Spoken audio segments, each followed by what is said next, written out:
asalaamaaleykum wa rahmatullahi taala wa barakatu jërëjëf mbokku téléspectateur bu télévision Al Wataniya jërëjëf mbokku émission xeltu 5e saison 2e numéro ci 5e saison 147e numéro bu émission xeltu tey jii ma invité beneen kàngam ci réewu Mauritanie ci wàllum politique ci wàllu àdduna ci jaar-jaaram loolu lépp ñu war ko xeltu tey jii ci seen 147e numéro ki nu invité tey jii balaa ñu leen di wax kan la du leen di bàyyi ak sunu journaliste bi nga xam ne mooy topp sunu invité yi di ñu wax seen portrait ñu ànd ak moom di Oulimata Sall mu wax nu kan mooy sunu invité ji ci 147e numéro xeltu ci 5e saison ci 2e numéro.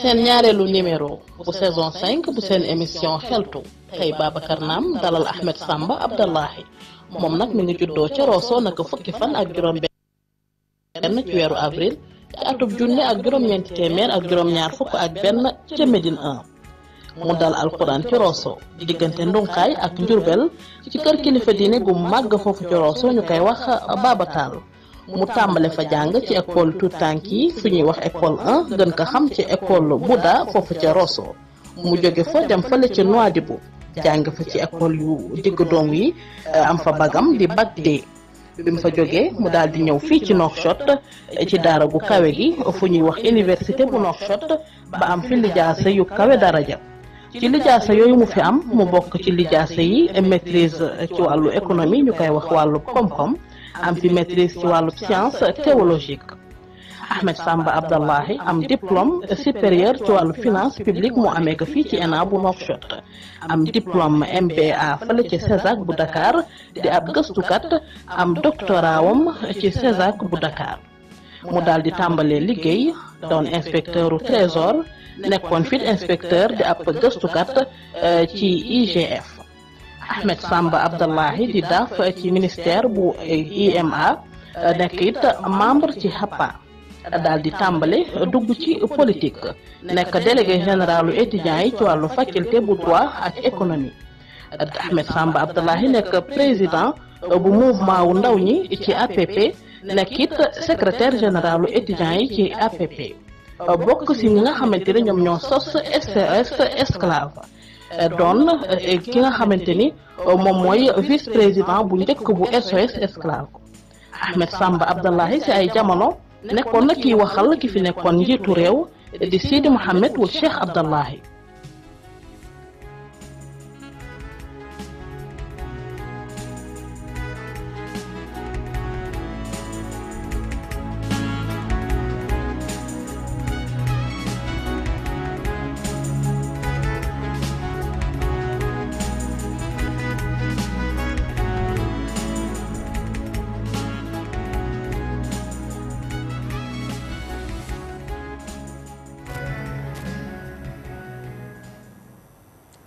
Ahmed Samba Abdallahi ñu ngi lay nuyu. maa ngi lay nuyu. mbégte ak kontante la am dalal la tey jii ci plateau bu émission xeltu 5e saison nga gis contexte bu bees ñu ubbi ko naka semaine bële nga am honneur tey jii ñu invité la ci sunu ñaareelu numéro ci 5e saison muy mbokk 147 numéro ngay topp émission xeltu saa su nekk. alors tey jii. ma la doon bëgg laaj soxlatul ñuy wax ni kan mooy Ahmed Samba wala Abdallahi parce que sa portrait war na ko mais dama bëggoon xam exactement Ahmed Samba wala Abdallahi kañ la xalaat toog benn jour rek ni tey jii man dama war a dugg ci wàllum politique parce que réew mi war naa ci am kàddu war naa ci am baat nan la ñëwee ci yow. merci Babacar maa ngi lay nuyu di la sant di la gërëm ci sa émission bi. émission xeltu émission bu am solo la c'est une émission phare ci émission yi journalistique yi nekk ci Mauritanie c'est vraiment une émission avant-gardiste te dama koy suivre saa yu nekk te je veux saisir cette occasion pour me remercier la te encourager la te ñaan la nga jàpp ci dem ci kanam parce que xeltu dina am benn bés ba mu leeral ba mu dimbali ñëpp ba mu leeral askan bi yëpp dina tax ba impulser changement ci réew bi ba impulser la prise de conscience des Mauritaniens. Par rapport à ces questions man mënuma la wax kañ laa dugg ci politique bi depuis bu ma commencé am prise de conscience ci mbirum nguur gi problème yi am ci Mauritanie depuis bu ma nekkoon ci lycée la commencé di dugg ci mbirum politique bi la commencé ci intéressé wu ci politique bi te depuis loolu depuis may nekk lycée ba léegi ci politique bi rek laa nekk parce que dama nekk koo xamante ni dama bañ tooñ te fu mu ko gis dama koy xeex te bu ma gisee lu jaaduwul lu demul yoon il faut ma wax ko te bu ma gisee ku ñu tooñ il faut ma taxaw ak moom au moins ma nekk à son côté pour revendiquer sa cause te gis naa ni fii ci Mauritanie depuis bu ma commencé di comprendre ci mbirum les affaires publiques gis naa ni Mauritanie tooñ bare na fi injustice bare na fi toutes sortes d'injustice il y a en Mauritanie et puis depuis loolu man maa ngi xeex injustice bi te je suis à l'opposition depuis lors je suis membre fondateur de l'IFD bien que j'étais à l'époque lycéen je suis membre fondateur de AC bi suñu mouvance genn IFD pour constituer un parti je faisais partie à l'époque j'étais à l'université et il fut un temps quand j'étais à l'université mosoon naa dem Dakar c'était ma première fois dama àndoon ak sama benn rak bu doon faju foofu bu ma demoon bu mu fa demee ma gis Dakar ma gis université de Saint-Louis plutôt université de Dakar ma gis le changement qu'il y a là-bas alors que man quand je quittais la Mauritanie j'étais dans l'université qui est Oxar ay hangar la woon bu ma dellusee j'ai suscité une grève à l'université en 1997 j'ai dirigé une grève moi et quelques amis avec moi et nos revendications c'était la construction d'une nouvelle université d'une cité universitaire. comme kan moo fi nekkoon comme njiitu réew. à l'époque Maawiya moo fi nekkoon comme njiitu réew. et c'était pas facile parce que à l'époque melul na tey ku ne mun na nekk opposant ku ne mun na wax ku ne mun na xeex quoi. mën na wax sa xalaat waaw mën na wax sa xalaat mais à l'époque c'était pas tout le monde. parce que répression bi dafa gënoon metti et puis le pouvoir surveillait strictement les gens et il mettait beaucoup de difficultés et d'obstacles au travers des opposants au travers des gens qui revendiquent. donc c'était là où j'avais commencé. foofu laa commencé woon ci université bi comme nu la ko waxee. on avait à l'époque dirigé une grève pour revendiquer à ce que ñu tabax université bu jaar yoon bu niroon yi université yu nekk ci monde ou au moins yu nekk ci Afrique. Parmi nos revendications aussi une université de médecine et une cité universitaire digne de son nom et léegi je considère man ak samay promotionnaires yooyu université bu ñu construire fii ci Nouakchott. yéen bokk ngeen ci waaw ñun bokk nañ ci. en tout cas ñun ñoo ko suscité. ñun ñoo ko yëngal lépp ba ñu loolu. parce que ci grève boobu. c'était la grève bi université bi demoon ci année blanche. mais pour ñu empêcher année blanche boobu am dañu ma arrêté man ak samay yeneen collègues ñu emprisonné nañu ci Boumdid qui se situe à 700 kilomètres de Nouakchott. donc et depuis lors j'ai continué en tant que secrétaire général des étudiants de APP, président du mouvement des jeunes de APP. D'accord. Voilà, donc Ahmed xam naa ne tey jii moom wolof bi dana xaw diis bu baax ci yow mais dañuy ñëw ci benn mbir parce que loolu wax nga ko mu teel a feeñ ci yow nga nekk koo xam ne da ngay bañ. ngay bañ di bañ. mais man dafa am loo xam ne tamit bëggoon naa tamit ñu dellu si mooy ci wàllu APP bi nga xam ne tey jii nekkoon na AC ñëw après nekk APP. gis nañu ni Ahmed Samba ci bañ boobu muy bañ toog na fi benn jour xëy suba ci wàllu dialogue bi nga xam ni dafa doon am. ma sut ni dafay dem dialogue. yi am benn parti bu bañ ni du dem dialogue. nga taxaw yow nii ma sut du dem dialogue mu jaral loolu lépp ba nga taxaw nga wax que ni que na tekki ndombal tànkam na démissionné. yow tey jii est-ce que tuuti woo dëgg-dëgg nekkoo xale bu tuuti tey jii ci Massoud lu mu def yépp ak li mu xeex yépp nga ñëw taxaw tey jii ni Massoud na bàyyi parti bi nga xam ne jaral def na ko ci lu nekk nga taxaw ni ko bàyyi fan nga ko tegoon.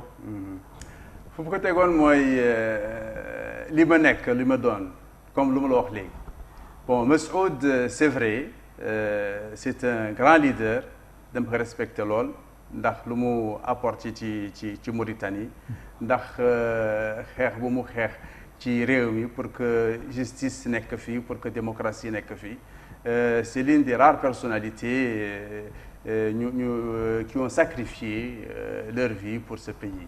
J'ai beaucoup de respect pour Massoud vraiment je l'honore beaucoup seulement ci époque boobu époque dialogue bi surtout le premier dialogue période boobu comme tu sais ñun ci APP c'est un parti démocratique de démocratie dafa nekk ci biir APP même man bu ma ndawee par rapport à Massoud bien Massoud peut avoir l'âge de mon père et même plus et bu ma ndawee dans le sens de la responsabilité Massoud étant le président du parti le leader mais loolu taxul ci biiru parti bi ñu bañ a wax lu ñu xalaat te man à l'époque loolu mooy sama xalaat loolu laa gëm ma wax ko et Massoud aussi jàpp na ci il a jàpp na ci et il a agi en conséquence donc la wax ni j'ai changé la décision de Massoud mais Massoud a pris en considération les critiques que j'avais émises à l'époque mais est-ce que teelul woon aussi tamit wax que ni que na démissionné ci parti bi parce que wax jooju tamit dafa rëy.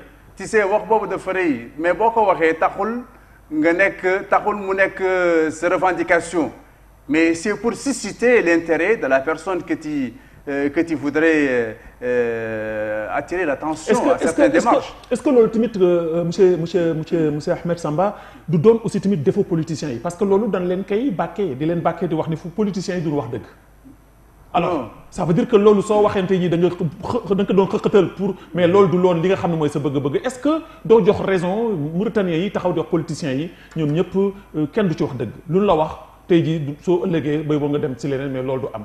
non loolu taxul ñu wax ni politiciens yi nekkuñu ci dëgg mbaa dañu wax dëgg politicien am na ay politiciens dañu wuute am na ay politiciens yu wax dëgg am na ay politiciens dëgg moo tax ñu jóg justice moo tax ñu engagé wu am na yeneen ils font la politique politicienne te loolu. adduna bi yëpp la nekk nekkul sax ci politique. est-ce que loolu Ahmed Samba bokku ci même non loolu Ahmed Samba bokku ci parce que Ahmed Samba bu ci bokkoon ci côté pouvoir lay nekk Ahmed Samba c'est un administrateur de régie financière. c'est un cadre de l'État et du ministère des finances. mais nguur gi woonan la. waaw nguur gi woona ma.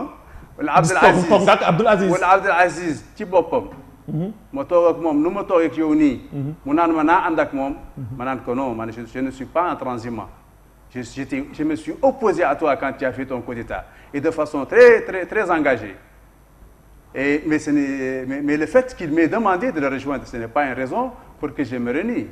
tey jii su la Abdoul Aziz woowoon jox la tey jii dara tey jii doo ko fekki pour liggéey ak moom. bu woon moo tax ma jóg kon d'accord naa ci lu ma mos a wax. Il m'a déjà demandé de le rejoindre, j'ai refusé. Et ça, aujourd'hui, je te remercie pour m'avoir donné l'occasion de le dire, je ne l'ai jamais dit. Ould Abdel Aziz a cherché à me rencontrer plusieurs fois.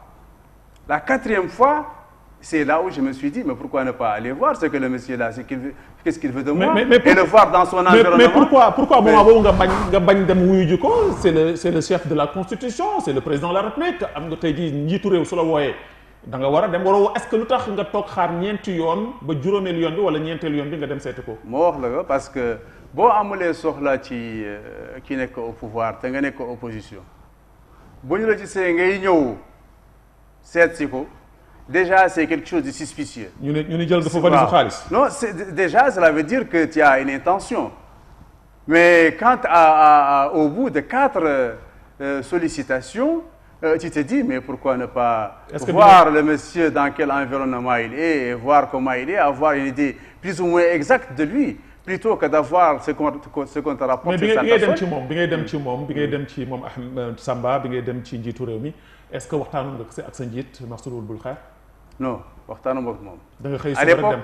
non à l'époque j'étais en froid avec Mesroud. C'était époque bu mu ko woowoon mu ko woon naa démissionner. À l'époque où j'étais un peu en désaccord avec lui. Mais ak sama yaay laa waxtaan. sama yaay naan ma waaw yow tu es dans un parti d'opposition te nit ki kàddoom et waxam. mooy ngoram waaw. là où tu es reste là où tu es. Tu n'as rien acheté mu naan que man yaay demuma foofu pour me rejoindre que seulement il m'a sollicité plusieurs fois et je me suis dit pourquoi ne pas aller voir ce monsieur. voilà mais bi nga demee gisante ak moom bi nga demee moom gisante ak moom ba nga gis ko ba waxtaan ak moom ba pare. amul lu ngeen tënk yéen ñaar loo xam ni après amoon na si biir gisante boobu. non daf ma naan dama bëgg nga def benn formation politique nga bokk ak ñun ci dialogue bi. Maintenant que moi je suis de l'opposition et je me suis opposé à toi depuis ton coup d'État. Et je pense qu'autant un pays a besoin d'un pouvoir. bi nga waxee ni que dama la mas a opposé wu ci coup d'État bi ban xool la xool moom. mu yëkkati boppam mu xool ma. On s'est croisé les yeux puis après il a baissé le visage comme à l'attitude qu'il a fait auparavant. Ça a attiré son attention, ça l'a marqué. Mais je voudrais dire honnêtement que l'échange était un échange très cordial et il n'avait rien d'hautain dans l'échange, dafa nekkoon vraiment simple. Voilà. Et ça a duré à peu près 40 minutes, chose comme ça. Voilà, Ahmed aussi tamit que du ñuy des toujours ci APP parce que c'est important pour sa jëmm, c'est important pour ci émission xeltu bi ñu gis ni APP suñu xoolee APP bi ñu xamoon démb ak APP bi ñu gis tey jii dafa mel ne APP dafa dee. seen président Mansour Boun Khair feebar na fi demoon na fi bitim réew faju ji dellu si waat na ci biir réew mi gis nañu ni APP yëngatootul gis nañu APP pouvoir bi mu amoon doole ji mu amoon wàññeeku na est-ce que yaakaaroon ni tey jii dañu am ñu leen infiltrer nangu seen kii gis nañ fi sax am na ay nit yoo xam ni nennu ci APP lu nekkoon dem ci yeneen parti est-ce que loolu tey jii du jox dëgg ñuy wax ni APP bu Mansour Boun Khair jeex na pare na.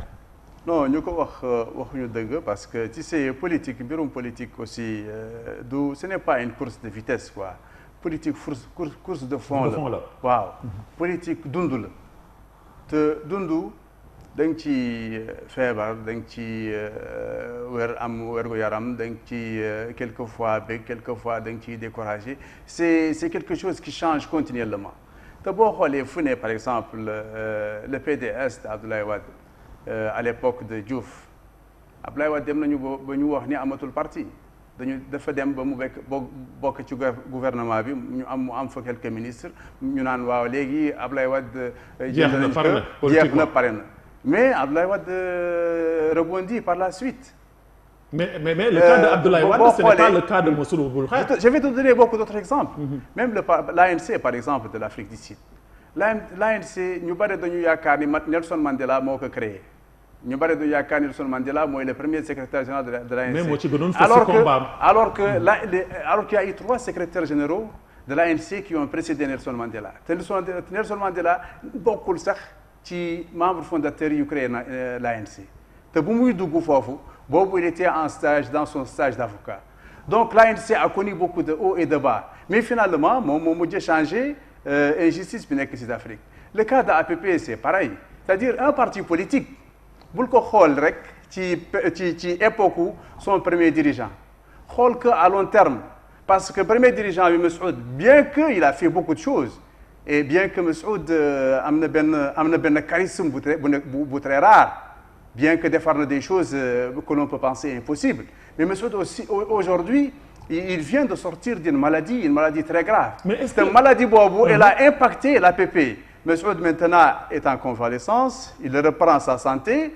mais après Mesroud, il y a beaucoup de jeunes dans l'APP. Mais raison pour laquelle il faut appréhender ou juger l'APP sur plusieurs générations et non pas sur une seule génération. D'accord monsieur Samba, mais exactement loolu moo waral tax ma laaj la laaj bi parce que man dama xaw jaaxle. parce que bi ma déggee ni Mansour Boun Khair moo jiite listu maanaam national bu APP. man daf ma jëlee kaw. parce que ku mel noonu feebar na ba ñu macha allah ñoo xam ñu koy ñaanal mu wér d'accord. mais mag la aussi tamit. mu am ay jeunes cadres yi nekk ci biir parti bi lan moo waral tax yéen amu leen fit ku mel na yow keneen ak keneen mën a dem jiitu ji maanaam ab jëm ci APP am na fi yeneen cadre yu valable comme ni nga ko waxee lan moo tax ngeen samp Massoud parce que da ngeen ragal ni su Massoud demulee du ngeen am dara APP kenn nekk ñi nekk APP mënuñu wax ni amuñu fit parce que ku nekk APP fit moo tax nga nekk foofu parce que kuy opposé wu ak pouvoir bi ku opposé wu pouvoir bi nguur bi depuis Taaya ba léegi. mais seen opposition ak Taaya dootul opposition bi léegi ah yéen moom léegi presque mën nañu wax ni seen benn tànk bi ci nguur gi. non ñi koy wax ils n'ont rien compris et laisse-moi t'expliquer parce que tu sais il y a eu beaucoup de propagande qui ont un peu joué sur les esprits de beaucoup de gens. dañuy naan APP opposition am dafa jógee pouvoir APP nangam parce que APP dafa jël décision et stratégie la stratégie participative au dialogue et la stratégie participative aux élections ñi bañ participer wu ñoom ñu naan ñun ñooy opposition radicale yéen ñi participer da ngeen participer parce que nguur gi daf leen jënd daf leen nangam mais man xam lan lay tontu ñooñu bu ñu demoon ci dialogue bi. Qu'est-ce qui s'est opposé à Ould Abdel Aziz quand il a voulu briguer un troisième mandat? Qu'est-ce qui a fait échec au troisième mandat? mais Massoud bi mu defee loolu dafa taxaw gedd dem këram. ngeen ànd ak moom. mais après da ngeen dellu si waat. parce que lan moo waral loolu. ñun dañu gedd on s'est retiré parce que notre revendication mooy ñu retirer mooy gouvernement bi mu retirer question troisième mandat. léegi bu mu ko retiré mais pourtant retiré nañ ko foofu mais ñoo ngi koy wax ba léegi. non ñun ce qui nous intéresse ce qui s'est passé à l'époque au dialogue ñun mënuñu téye gémmiñu nit ñi à l'époque ñi représenté Abdel Aziz foofu dañu leen tere ñu poser problème au troisième mandat ñu conditionné ko ak suñu présence ñu arrêté wala ñun ñu retiré wu ñu obligé leen ba ñu arrêté Abdel Aziz moom ci boppam ñëw naan man wutuma troisième mandat je ne veux pas briguer un troisième mandat ainsi de suite ñun dañuy considérer que loolu suñu résultat la c'est nous qui avons obligé Aziz à faire ça et on l'avait fait par notre participation mais yaakaar ngeen ne Aziz tey su bëggoon def dara tey jii yéen mën ngeen ko téye mën nañ ko téye oui par notre présence et parce que Aziz mënul dem moom kenn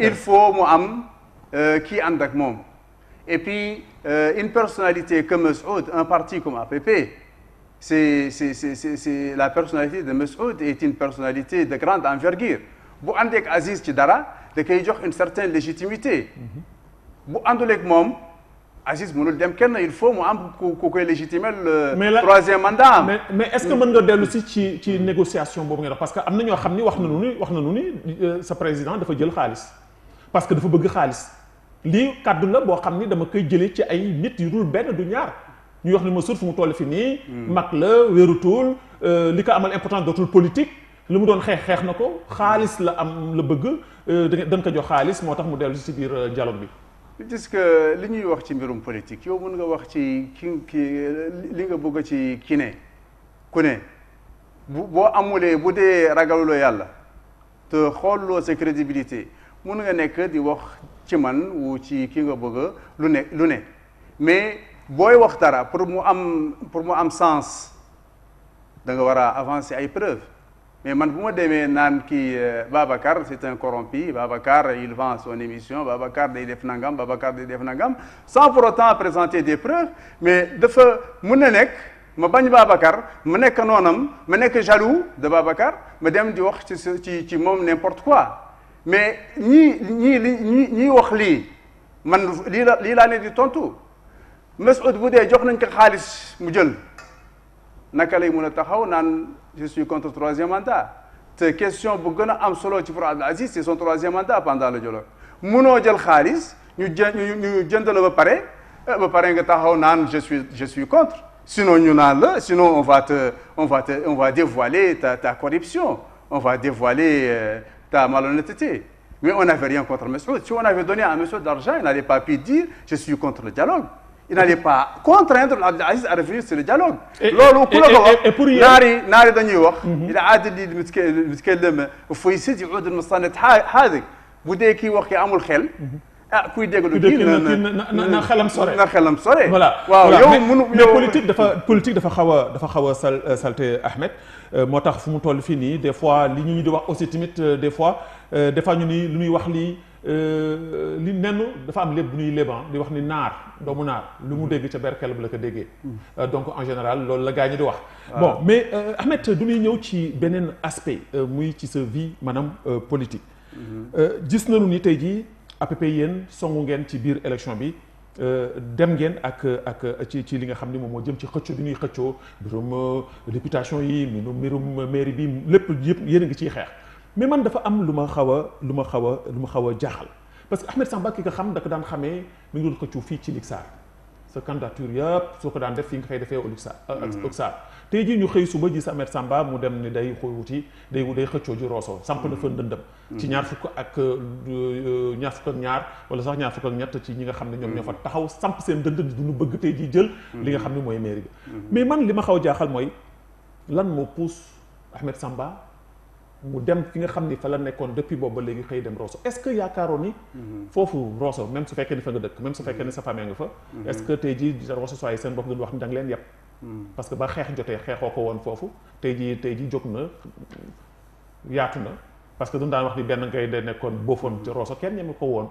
tey jii nekkutu fa tey jii yéen ñëpp ngeen soobu ni da ngay wuti Rosso.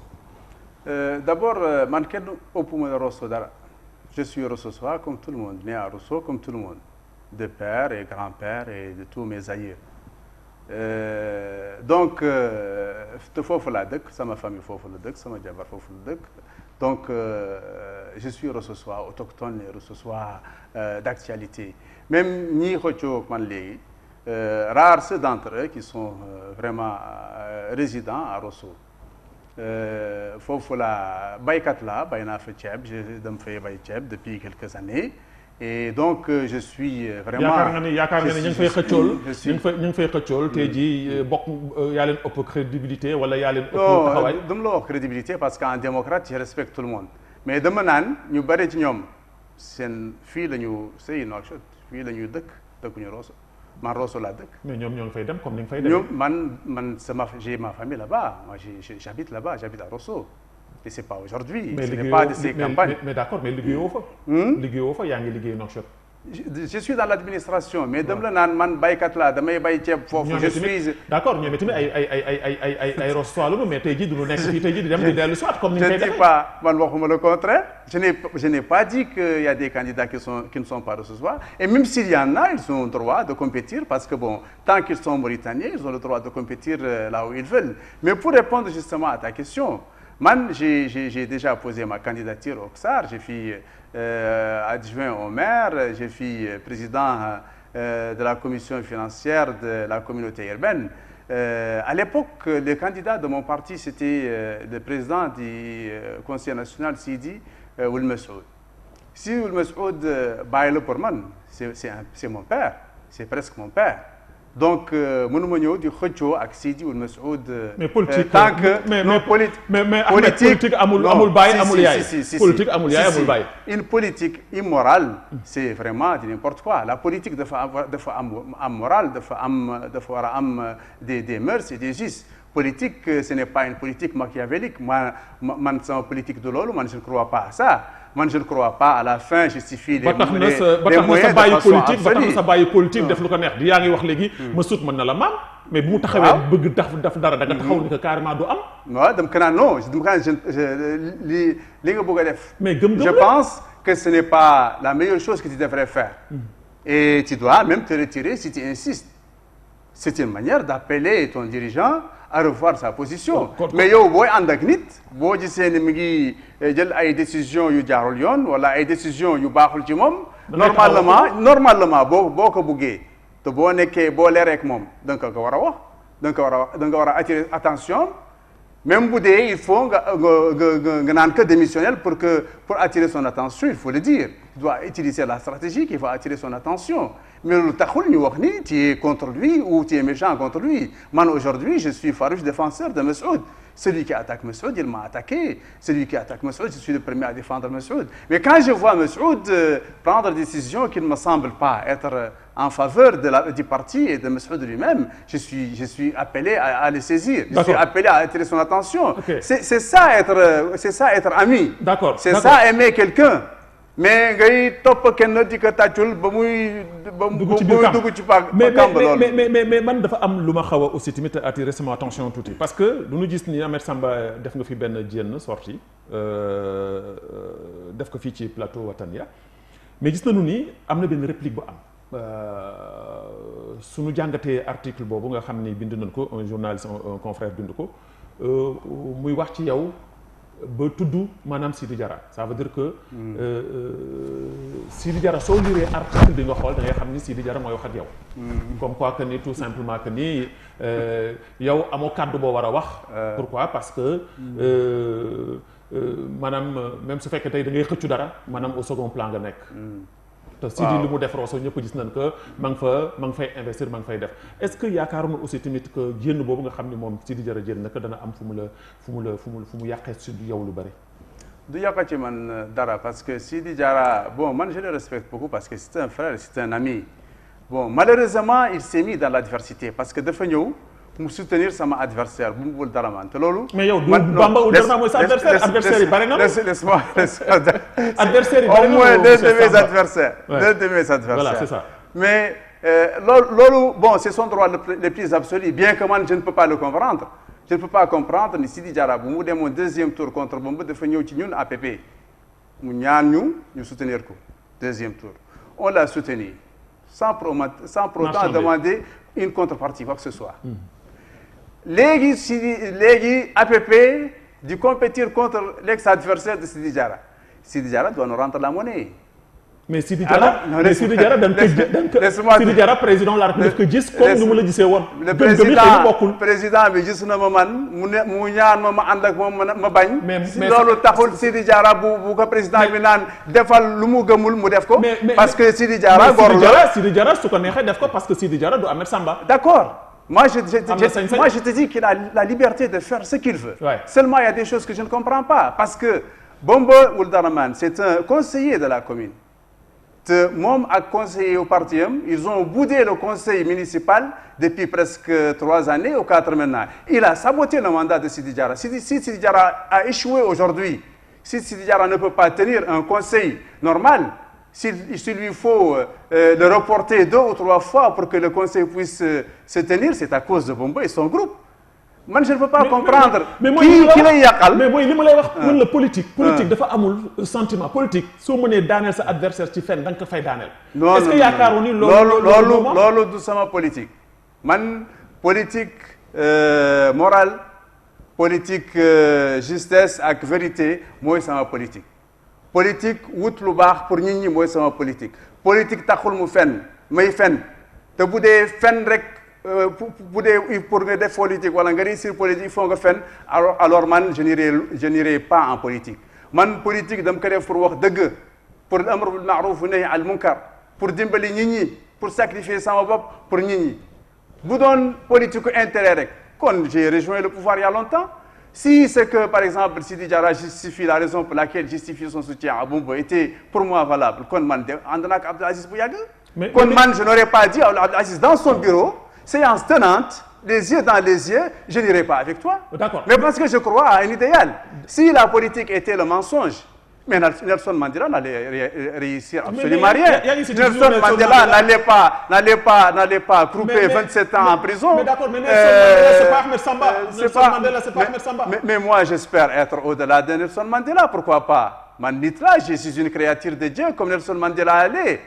Et il n'est pas dit que Dieu a déjà créé les meilleurs et qu'on ne peut plus voir de meilleurs qu'eux. Voilà. Je ne suis pas prétentieux, je reconnais à Nelson Mandela ce qu'il a fait, je sais que c'est très très rare. C'est une idole pour moi, c'est une lumière pour moi. Je suis ses traces, mais ce n'est pas pour autant que tu me dises laisse Nelson Mandela, faut pas. Oui, je vais illustrer comme exemple. Nelson Mandela, c'est Nelson Mandela. Même mais il faut dañu naan ku amul kilifa seytaane sa jinne say kilifa ku amul leader ku amul exemple jinne sa leader ñun il faut ñu jël des personnalités qui ont marqué l'histoire qui ont marqué notre vécu pour les illustrer comme exemple afin de pouvoir les suivre. ok mais Ahmed loolu d'accord naa ci man dafa am loo xam ne aussi tamit dafa ma xaw a jaaxal parce que yow yaa ngi dem di xëccu ji Sidi Diarra maire sortant la tey jii fekk ji na ki nga xam ni mooy Bamba ci boppam ñi nga xam ne entrôle nañ ko pour ñoom neen nu tànc nan la yow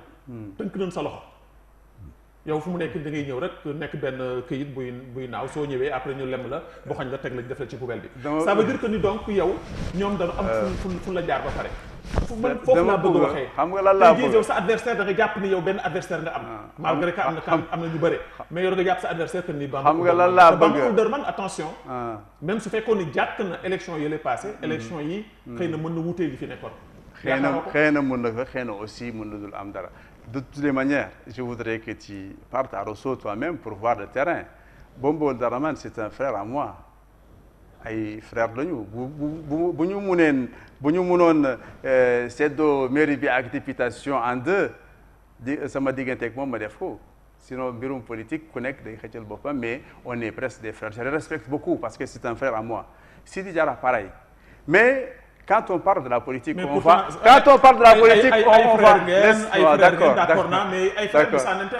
d'accord waaw mais ay frères yu nekk ci politique léegi te dama bëgg li may wax léegi bu mu leen choqué nañ ko comprendre il faut que je voudrais qu'ils aient beaucoup de largesse pour pouvoir largesse et qu'ils soient suffisamment éclairés pour comprendre les débats politiques et l'objectivité dans les débats Bamba Oulderman il fut ministre pendant 5 ans ou même plus, directeur général du port, et il n'a rien fait à Rosso.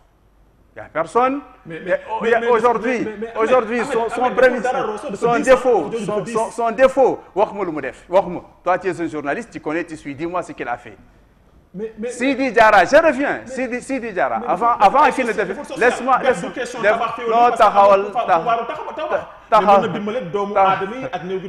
laisse-moi. Si tu as des exemples, tu peux me les avancer pour corriger un peu ma perception des choses. Si tu n'en as pas, alors tu n'as pas à réfuter ce que j'ai dit. Non, réfuter bon. Mais dégg naa gis naa ñaar wala même ñett ñoo xam ni Sidi Bamba Oulderman defal na leen teranga. Oui, pour certains, peut-être même boo demee par exemple si partisans amis même boo demee ci partisans amis dañu lay wax ni defar na mais on voudrait qu'on nous montre quelque chose palpable qu'on nous montre quelque chose de palpable celui qui n'a pas si faire quelque chose pendant qu'il est ministre pendant qu'il est directeur il ne pourra pas le faire en tant que maire bien que on dit qui peut le plus peut le moins. Alors pendant qu'il a le plus, n'a pas pu faire le moins, il ne le fera pas quand il n'a que le moins. Donc, ça c'est bien sûr, c'est un adversaire et c'est mon argumentaire contre mon adversaire. Mais de toute manière, je pense qu'il viendra un jour pour s'expliquer, pour dire son exploit et pour dire ce qu'il a réalisé. Mon frère Sidi Diarra, il s'est présenté au Rossossois étant ay bañkat ay révolutionnaires des gens vraiment soulevés contre le régime ils ont vu en lui un espoir de changement et ils l'ont soutenu contre vents et marées. Le pouvoir n'a pas ce qu'il n'a pas fait, il n'a pas lésiné sur les moyens mais les Rossossois ont imposé leur choix mais malheureusement Sidi Diarra il a échoué sur tous les plans. Okay. En tant que député, rarement il s'est exprimé, rarement il a posé un problème de Rosso.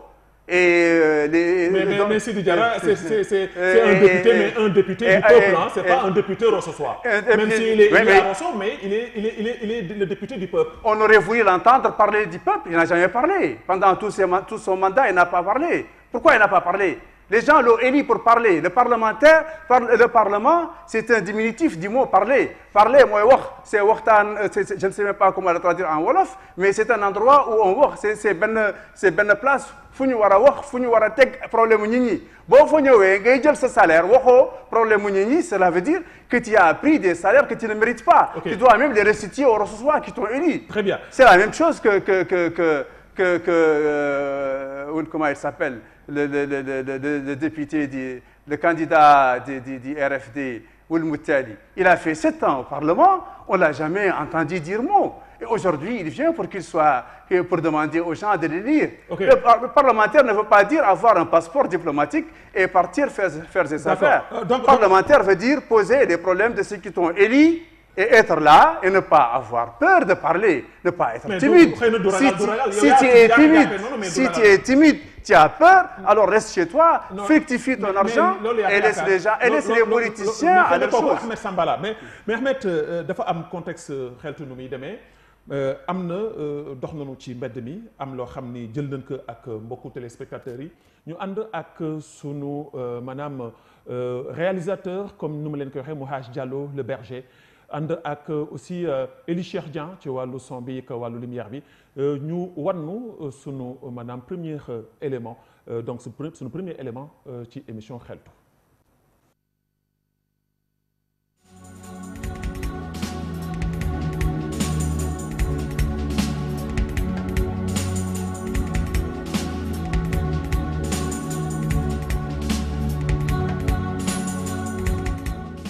Ahmed Samba dama bëggoon xam lan mooy sa yéene si Rosso ak Rosso ni mu mel si tilim ak mbalit ak ñàkk liggéey xale yi taxawaalu bi dama bëggoon xam yow lan mooy sa programme si Rosso lan nga fas yéene defal Rosso.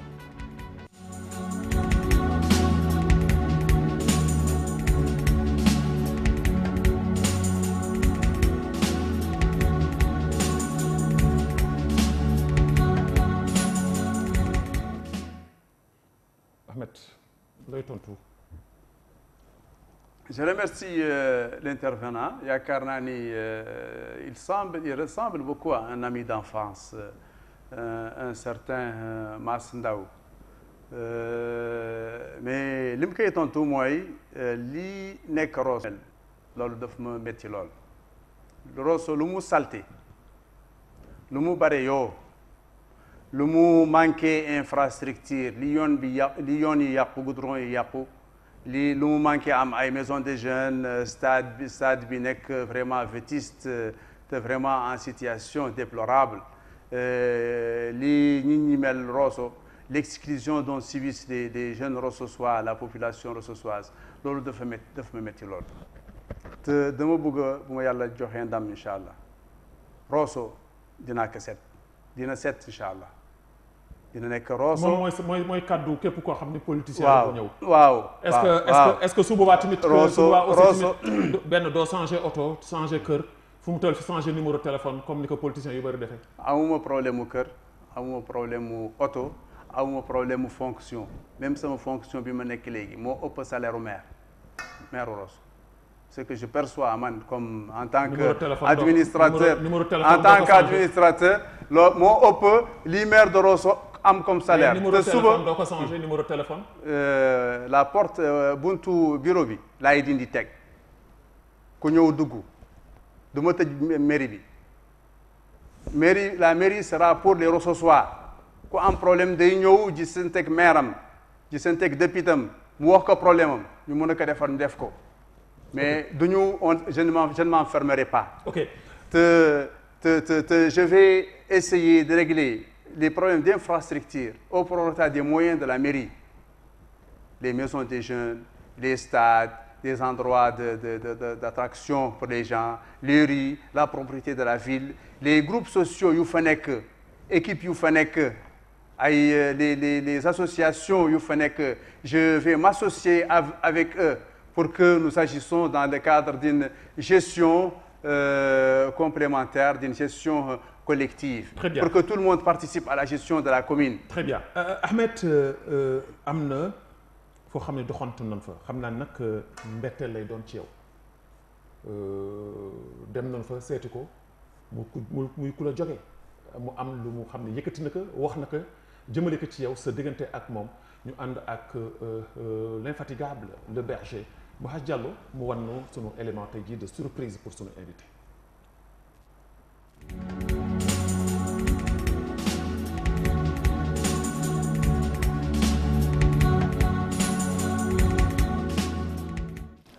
Ahmed Samba wala Abdallahi xale bu baax la ku gëm yàlla ku bugg waajuram te bugg na ñëpp xale bu am fulla ak fayda ak jom maa Ahmed Samba Rosso la judd mag foofu ba mu am 9 ans ñoo Nouadhibou foofu la defar étude am primaire secondaire après mu ñëw fii si Nouakchott defar étude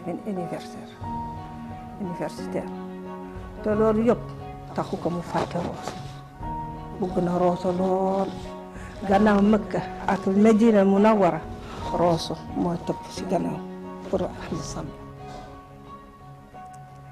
te parfois bu ñu toogee di waxtaan dafay wax su ma amee retraite Rosso lay dëkk maa ngi koy ñaanal gudda fan maa ngi koy ñaanal ma am doom yu ma baas ñu ragal yàlla te moom mi ngi ragal yàlla dafa bëgg nit yi bëgg na si prochain am dégg nga te bëgg na waa Rosso gaa moom kooku ma baas c'est un sujet à pas toucher pour Ahmed Samba Rosso moom ma baas c'est quelque chose à part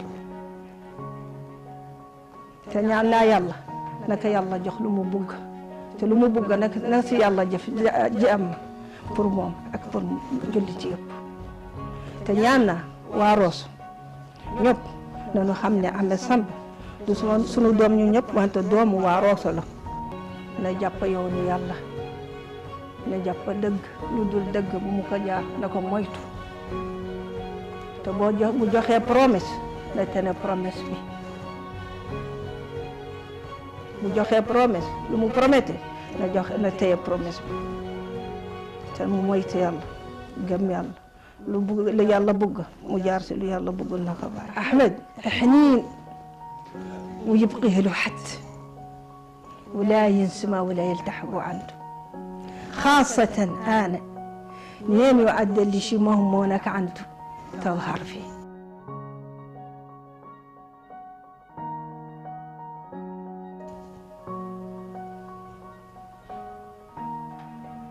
ومتعدل حتى واخوته يبقيهم ويبقي اخواته ويبقي الفر ولا لا يعود فينا شيء سوى شنو ما عاد هو الاول جاي هو الاول متقدم وسأل الله ورجيته يجعل له ذاك طول عمر وطول درجه وينصر ان شاء الله وينصر جميع المسلمين يبقي حد ما هباس وكان هو متوافقين ما شاء الله ما عندهم مشكله ما قد قاعد يسبب لنا قبال في الحقيقه شيء لا يعود يشقر اليه ما هباس وما قطع لنا شيء ما هو صالح عرفوا عنه وسامع عنه ذاك اللي نهيناه عنه استنهى عنه ما هباس ولا هذه العلاقة بين الوالدين والولد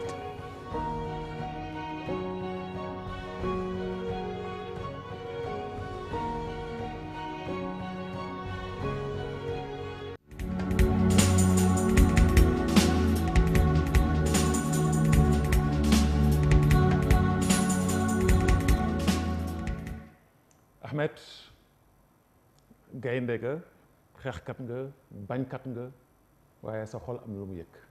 da nga ma bëggoon jooyloo. mais jooy nga. sama yaram ndaw na kii sama yaay la. maa ngi koy ñaanal gudd fan. wér gu yaram ñaanal ko incha allah xusnul xaatima ñaanal sama papa aljana yàlla baal dugal ko aljana ak mbooloom julli yëpp papa yu ñëpp yaay yu ñëpp kii nitum yàlla la du nitum caaxaan du ñi dugg ci kërti yi kenn xamul kii nitum yàlla la te sama papa avant muy gaañ dafa ma naan maa ngi lay dénk si yaay jigéen ko laab la jigéenu yàlla la jigéen ku baax la jigéenu yàlla jàppal sa yaay bu baax lu ma ñaan yàlla mooy mu dimbali ma ba ma mën a taxawaay boobu maa ngi ñaan yàlla ma mën a nekk baar ma bëggal ko ci àddunam ma nekk ci watam ma nekk xaritam ma nekk doomam nekk lu ne pour moom. mi ngi lay tuddee Abbas dëkk tey wax baat boobu dafa dellu si chaque fois ci kàddoom mahabbaas lu tax mahabbaas loolu waxin la ci naar comme kuy wax ni lu muy wax dëgg la ci moom. C'est pour exprimer une certaine sincérité dans l'expression. Dans la sincérité dans l'expression. Très bien. Ahmed, du ñuy dem ci sunu beneen rubrique bi nag ñaari portrait lañ lay wan yoo xam ni 30 secondes nga am duñ koy nëbb ci 30 secondes ñu jox la ay tegtal nga wax nu kan moo làqatu ci gannaaw photo boobu ñu ànd ak sunu réalisateur Le Berger mu wan nu sunu premier question quiz.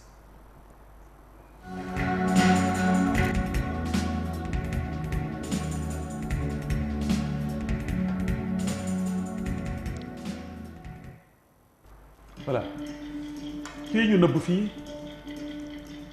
sa royukaay la kilifa bu mag la ci réewu Mauritanie ci wàllum politique kan la. waxagul. non da nga ko nëbbul da nga ñuy wax kan la balaa muy jeex balaa 30 secondes 11 secondes moo si des kan la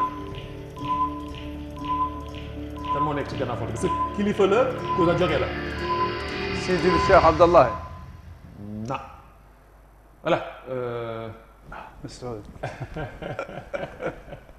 Massoud Ould Bul Khair voilà Massoud Ould Bul Khair sa diggante ak moom wax nga ko fii defe naa ni jarul ñu si dellu si parce que lu leer la alors Le Berger je pense que mën nañu dem si sunu deuxième maanaam question quiz yaakaar naa ne bii moom daa ko trouvé ñu dem. mais il doit parler au moins. non du wax photo la bu nëbb 30 secondes nga am Le Berger allez-y.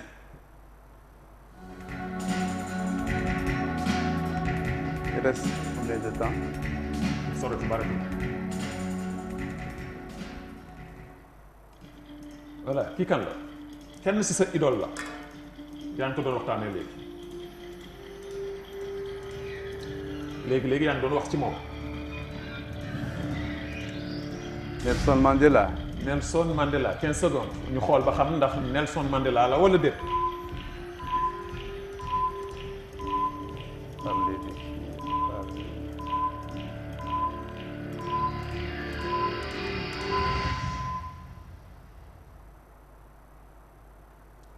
voilà Nelson Mandela.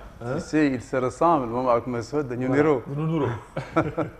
voilà Ahmed donc émission bi si des sa bareetul mais du ñuy dellu soit ci biir débat bi waxtaan ci tuuti balaa ñu koy tënk tey jii yaa ngi jëm ci ay mbir yoo xam ni tey jii ñu bëri ñoo ngi taxaw di ko xaar mais balaa ñu dugg ci loolu pour jeexal émission bi tey jii am na nouvelle bu fi wàcc sànq ñu wax nu Birame Daouda bi dañ ko arrêté dañ ko téye alors donc ba tey xamaguñu lan ma waral tax ñu téye ko alors bi nga jotee nouvelle bi sa réaction bu njëkk lan la.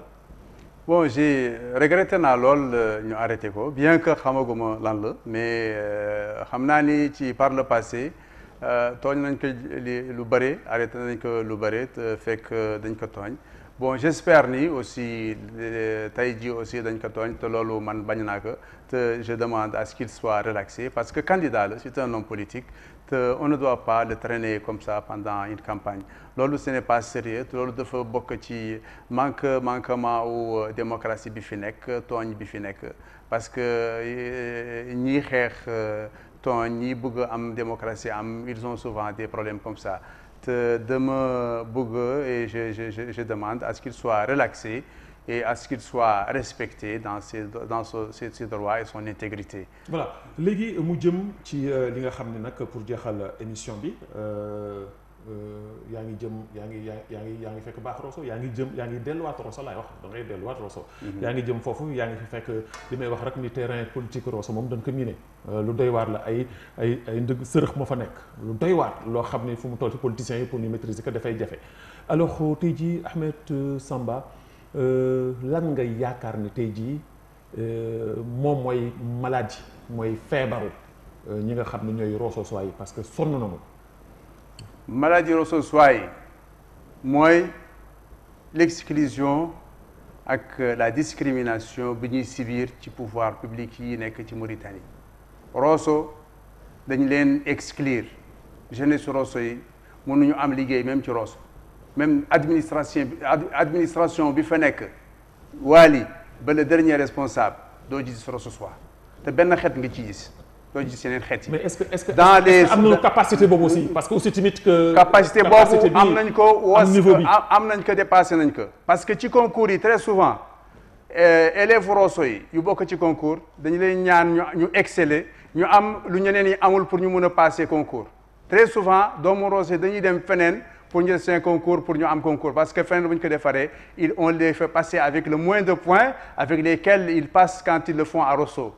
donc Rosso fa la jàng commencé la première université foofu le premier lycée foofu la ne mais seulement on exclut le Rosso Soir parce que am na aussi lu ñaanul jàng suuf si les terres agricoles on les a distribuées à tout le monde excepté les Rosso Soir. Les crédits agricoles, on les a donnés à tout le monde, excepté le Rosso Soir. Les Rosso Soir n'en parlent pas et n'ont pas quelqu'un qui parle pour eux. Il faut que les Rosso Soir parlent et tapent sur la table et dire que ça doit cesser.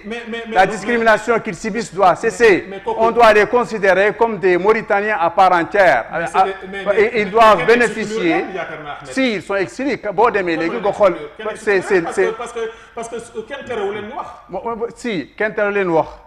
Mais dañu leen tere nekk ci ay postes de responsabilité duñu leen tere ñu am ay privilèges ñu bokk ci privilèges yi nekk Rosso parce que Rosso dafa am ay privilèges yu bëri mais privilèges yi doomu Rosso yi dañu leen que boo nekkee léegi Rosso. parce que doomu Rosso yi c'est ton droit de ñoo fi am ay fonctions yan fonction yan fonction tu peux me citer directeur de SND sur combien de directeurs Kombo Darman il est dans la rue directeur de SND sur combien de directions il est dans la rue sur combien de directeurs tu me parles. Il y a des milliers de postes de directeurs. Tu me comptes un Rosso Soir ou deux et tu me dis ça suffit pour Rosso. Il y a des milliers de postes dans ce pays. Il y a des privilèges à n'en pas finir. Lan la waa Rosso am ci loolu lan la ñu nekk ci Rosso même à Rosso qu'est-ce qu'il compte là-bas parce que l'administration n'accorde aucun intérêt au Rosso Soir. Elle ne regarde même pas. Je dis même qu'elle est complice de ce que subissent les Rosso Soir. Et ça, les Rosso Soir doivent le dire. Et tant qu'ils ne le diront pas, ça ne va pas changer. Mais comment tu peux comprendre que Rosso soit la ville agricole du pays, alors que tu ne trouves pas des jeunes Rosso Soir agricoles, tu ne trouves pas des jeunes Rosso Soir, moi qui te parle. Attends, non, écoute, man, je loue l'hectare à 30 à 40 000. Et tu sais, je loue auprès de qui? Auprès de quelqu'un qui est né à Tichit. Il a 300 hectares. Un seul individu. Laisse-moi te dire. C'est l'État qui a distribué à ces gens-là. C'est l'État qui a spolié, exproprié les terres de Rosso Soir pour les distribuer. Depuis Taya jusqu'à présent. L'injustice continue. Et les Rosso Soir doivent dénoncer ça. On doit le dénoncer.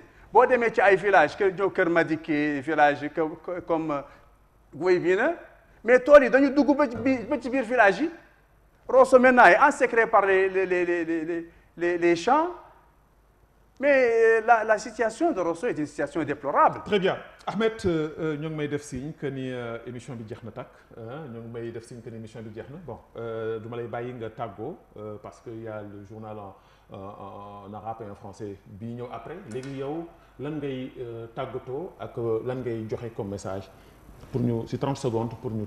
Tout d'abord je te félicite pour ton émission te maa ngi lay ñaan nga dem ci kanam nga def ci sa jom sa kattan te yàlla dina ubbi incha allah maa ngi gëstu ci waa Rosso naan leen l'injustice bu ñuy souffrir war na jeex te ñoom ñoo koy jeexal bu ñu taxawee.